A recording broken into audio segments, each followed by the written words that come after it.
জিপিএ-5 শিক্ষার্থীদের অনেকেই জানে না জিপিএ মানে কি। বাংলাদেশ সম্পর্কেও তাদের ধারণা কম। মুখস্থবিদ্যা নির্ভর পড়াশোনা এবং শুধুমাত্র ভালো ফলাফলমুখী শিক্ষা ব্যবস্থার কারণেই শিক্ষার্থীদের এই অবস্থা বলে মনে করেন শিক্ষাবিদরা। আনোয়ার হোসেনের রিপোর্ট। মাধ্যমিক পরীক্ষার ফল প্রকাশের দিন এমন উচ্ছ্বাসে মেতে ওঠে শিক্ষার্থীরা। ভালো ফলের সর্বোচ্চ মাপকাঠি জিপিএ-5 যারা পায় তাদের আনন্দ সীমা ছাড়ায়। প্রশ্ন উঠেছে বছর বছর পাশের হার আর জিপিএ-5-এর সংখ্যা বাড়লেও শিক্ষার মান বাড়ছে কিনা। এর জবাব খুঁজতে আমরা কথা বলি এবার এসএসসিতে পাশ করা কয়েকজন শিক্ষার্থীর সঙ্গে, যাদের মধ্যে 6 জন জিপিএ-5 পেয়েছে। তাদেরকে আমরা কিছু প্রশ্ন করি। জিপিএ এটার পূর্ণাঙ্গ রূপ কি? জানি না, এখন মনে পড়ছে না। GPA grating point. এসএসসি এটার পূর্ণাঙ্গ রূপ কি? এখন আমার মনে পড়তেছে না। Junior school certificate. School secondary certificate. আমি জিপিএ-5 পেয়েছি, ইংরেজিতে কি হবে? I am GPA 5. I give a GPA 5. I get GPA 5. I will. মোট 13 জনকে প্রশ্নগুলো করা হয়েছিল, কিন্তু কেউই সঠিক জবাব দিতে পারেনি। এসব শিক্ষার্থীর কাছে এরপর করা হয় সাধারণ জ্ঞান এবং বিজ্ঞান বিষয়ে কিছু প্রশ্ন।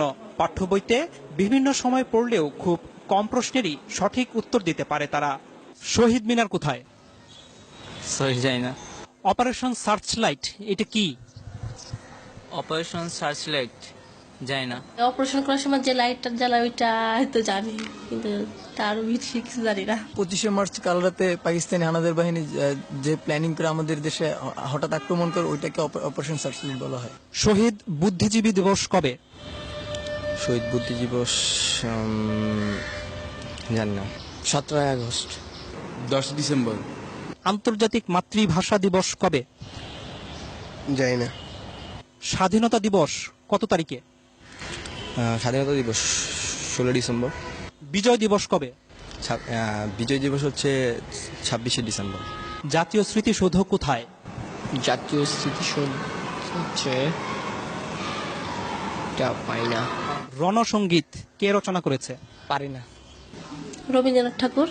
বাংলাদেশের জাতীয় সঙ্গীতের রচয়িতা কে? কাজী নজরুল ইসলাম। মাউন্ট এভারেস্ট কোথায়? ইংল্যান্ড। তুমি সায়েন্সে পড়েছ। পিথাগোরাস কে? একজন ঔপন্যাসিক। নিউটন কোন তত্ত্বের জন্য বিখ্যাত? জানি না। আইনস্টাইনের কোন তত্ত্ব কি তোমাদের পড়িয়েছে? আইনস্টাইন না, নিউটনের পড়ছি, কিন্তু আইনস্টাইনের পড়ি নাই। নিউটনের তত্ত্বটা কি, নাম কি? গাছ থেকে মানে আপেল পড়ার যেই তত্ত্বটার নাম কি? নামটা মনে নেই। বাংলাদেশের বর্তমান রাষ্ট্রপতির নাম কি? বাংলাদেশের বর্তমান রাষ্ট্রপতির নাম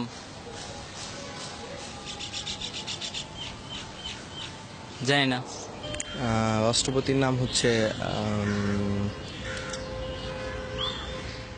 মুক্তিযুদ্ধের সময় বাংলাদেশকে কয়টি সেক্টরে ভাগ করা হয়েছিল? 9টি। নেপালের রাজধানী কোথায়? নেপসুন। তুমি তো কম্পিউটার ব্যবহার করো।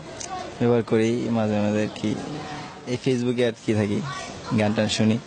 হার্ডওয়্যার এবং সফটওয়্যার এটার মানে বুঝো? জানি না। তোমরা কি পাঠ্য বইয়ের বাইরে কোনো বই পড়ো?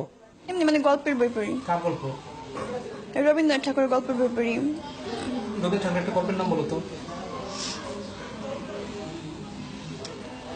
শিক্ষাবিদরা বলছেন জিপিএ-5 পেয়ে ভালো শিক্ষার্থীর তকমা নিলেও জ্ঞান অর্জনের দিক থেকে পিছিয়ে আছে তারা।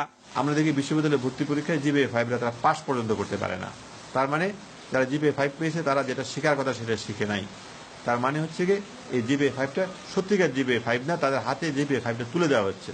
এখন শিক্ষার গুণগত মানটা যদি বাড়ানো না হয়, তাহলে শুধুমাত্র সংখ্যা দিয়ে আসলে কোনো লাভ হবে না। এদিকে শিক্ষার্থীরাই জানালো কেন তারা এসব প্রশ্নের উত্তর দিতে পারছে না। প্রথম কথা হলো আমি সংবাদ বেশি দেখি না, নিউজ পেপার পড়ি না। পাঠ্য বইয়ে যে সিলেবাসটা দেওয়া আছে ওই সিলেবাসের মধ্যেই সবসময় সীমাবদ্ধ থাকো। ওগুলো সায়েন্সের সাবজেক্টগুলো একটু বাইরে পড়ি, কিন্তু এই বাংলা সমাজ এগুলো নিয়ে আমার বেশি ঘাটতি আর কি, বেশি এগুলো পড়ি না। তবে শিক্ষাবিদরা মনে করেন দেশের সাহিত্য ইতিহাস সম্পর্কেও জ্ঞান থাকতে হবে শিক্ষার্থীদের। বিজ্ঞান বাণিজ্য মানবিক বিভাগের মধ্যে তো আলাদা করা যাবে না। এটা এই দেশের যদি নাগরিক হিসাবে তারা বড় হয়, তাহলে তো এগুলো জানতে হবে। কোথায় শহীদ মিনার, কেন শহীদ মিনার, কোথায় স্মৃতিস্তম্ভ, কাদের স্মৃতিতে স্তম্ভ, এগুলো তো জানতে হবে। এটা না জেনে কি করে? তারা বলছে তাদের বাংলা সাহিত্যের ব্যাপারে, ইতিহাসের ব্যাপারে আগ্রহ নেই। মানে এটা আসলে তাহলে মানে তার কি পূর্ণাঙ্গ শিক্ষা পাচ্ছে? না, একেবারেই না, একেবারেই না। শিক্ষা সংশ্লিষ্টরা বলছেন, শিক্ষার্থীরা মুখস্থ বিদ্যা নির্ভর হয়ে যাওয়ায় তাদের এমন দশা।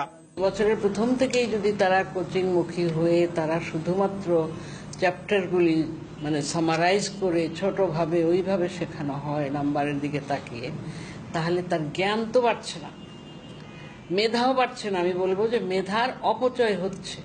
এর প্রভাব পড়েছে চাকরি ক্ষেত্রেও। চাকরিদাতাদের অভিজ্ঞতা বলছে, যেসব শিক্ষার্থী ভালো ফলাফল করেছে তাদের একটি বড় অংশই ইন্টারভিউ বোর্ডে ভালো করছে না। ট্রাফিক জ্যাম নিয়ে কিছু একটা লিখতে বললাম, বা এখন হয়তো ওয়ার্ল্ডে কোনো একটা ইভেন্টস হচ্ছে, সে কোনো একটা খেলার টুর্নামেন্ট চলছে, বলি যে এটার উপরে লেখেন, যা মনে হয় আপনি বাংলায় লেখেন, ইংলিশে লেখেন। উদ্দেশ্যটা থাকে হচ্ছে তার সেন্টেন্স মেকিংটা দেখা, থিঙ্কিং প্রসেসটা কি এটা জাজ করা, অ্যাটিটিউডটা দেখা। ফলাফলটা ভালো আসে না। জেনারেল নলেজটা ডেটোরিয়েট করেছে এবং কমিউনিকেশন স্কিলে ডেটোরিয়েট করেছে, বোথ রাইটিং স্কিল এবং ভার্বাল স্কিলটাতে।